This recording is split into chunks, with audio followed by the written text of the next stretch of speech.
Pattambi government taluk ആശുപത്രിയിൽ വർഷങ്ങളായി പഴക്കം ചെന്ന് ശോചനീയാവസ്ഥ നേരിടുന്ന കെട്ടിടങ്ങളുണ്ട്. ഇവയിൽ പലതിലും ആണ് രോഗികളുടെ വാർഡുകളും പ്രവർത്തിക്കുന്നത്. 1000-ലധികം രോഗികളാണ് ദിവസേന പട്ടാമ്പി ഗവൺമെന്റ് താലൂക്ക് ആശുപത്രിയെ ആശ്രയിക്കുന്നത്. കോട്ടയം മെഡിക്കൽ കോളേജിൽ കെട്ടിടം തകർന്നു വീണു വീട്ടമ്മ മരിക്കാൻ ഇടയായ സാഹചര്യത്തിൽ ഏറെ ആശങ്കയിലാണ് പട്ടാമ്പി ഗവൺമെന്റ് താലൂക്ക് ആശുപത്രിയിൽ ആശ്രയിക്കുന്ന രോഗികളും കൂട്ടിരിപ്പുകാരും. താലൂക്ക് ആശുപത്രി എന്ന ബോർഡ് വെച്ചതല്ലാതെ ആവശ്യത്തിന് ഡോക്ടർമാരോ ഡിപ്പാർട്ട്മെന്റുകളോ അടിസ്ഥാന സൗകര്യങ്ങളോ ഇല്ലെന്ന് ആക്ഷേപം ഉയർന്നു. മഴ കൊണ്ടുവേണം രോഗികൾ ലാബിലേക്കും എക്സ്റേ എടുക്കുന്നതിനും പോകാൻ. ആശുപത്രിയിൽ ജനങ്ങൾക്ക് ഭീഷണിയായ കെട്ടിടങ്ങൾ പൊളിച്ചു നീക്കണമെന്നും സൗകര്യങ്ങൾ ഒരുക്കണമെന്നും KPCC vice president VT Balram പറഞ്ഞു. ഞങ്ങൾ ഇന്ന് പട്ടാമ്പി താലൂക്ക് ആശുപത്രിയിലെ സൗകര്യങ്ങളൊക്കെ ഒന്ന് വിലയിരുത്താൻ വേണ്ടിയിട്ടും രോഗികളുമായിട്ട് അവരുടെ കാര്യങ്ങൾ ചോദിച്ചറിയാൻ വേണ്ടിയിട്ടൊക്കെ ആയിട്ട് വന്നതായിരുന്നു. അപ്പോൾ അവിടെ ഒരുപാട് ഇനിയും രോഗികൾക്ക് ബുദ്ധിമുട്ടുളവാക്കുന്ന സാഹചര്യങ്ങളുണ്ട്. അവിടെ ആവശ്യത്തിന് ഡോക്ടർമാരില്ല എന്നുള്ള ഒരു വലിയ ബുദ്ധിമുട്ട് ഇവിടെ സൂപ്രണ്ട് അടക്കമുള്ള ഉദ്യോഗസ്ഥന്മാർ സൂചിപ്പിച്ചു.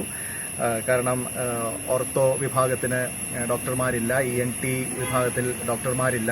അപ്പോൾ അതൊക്കെയാണ് നമ്മുടെ പ്രദേശത്ത് ഏറ്റവും കൂടുതൽ ആളുകൾക്ക് സൗകര്യപ്രദമാവുന്ന ഡിപ്പാർട്ട്മെൻറ്റുകൾ. അപ്പോൾ അതിനൊന്നും ഡോക്ടർമാരില്ലാത്തത് ആശുപത്രിയുടെ ഇഫക്റ്റീവ്നെസ്സിനെ വലിയ രീതിയിൽ ബാധിക്കുന്നത്. ഏറ്റവും പാവപ്പെട്ട ആളുകൾ ആശ്രയിക്കുന്ന ഒരു സ്ഥാപനം എന്ന നിലയിൽ അത്തരം കാര്യങ്ങളിൽ ഗവൺമെൻറ് കുറച്ചുകൂടി ശ്രദ്ധ പുലർത്തേണ്ടതുണ്ട് എന്നുള്ളൊരു പൊതു അഭിപ്രായമാണ് എല്ലാവരും രോഗികൾ പറഞ്ഞത്. അതോടൊപ്പം ഞാനിവിടെ ഈ ഡയാലിസിസ് യൂണിറ്റ് ഇവിടെ ആരംഭിക്കാനുള്ള പരിശ്രമങ്ങൾ ആരംഭിച്ചിട്ട് ഏതാണ്ട് 2 വർഷത്തോളമായി.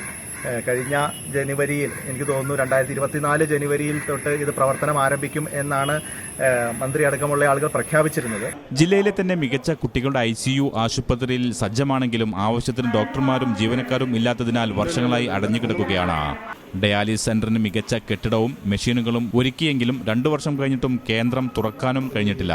പട്ടാമ്പി ഗവൺമെന്റ് താലൂക്ക് ആശുപത്രിയുടെ അപാകതകൾ പരിഹരിച്ച് പൊതുജനങ്ങളുടെ ആരോഗ്യ സുരക്ഷയും സംരക്ഷണവും ഉറപ്പാക്കണമെന്നാണ് ആവശ്യം. News bureau, Pattambi.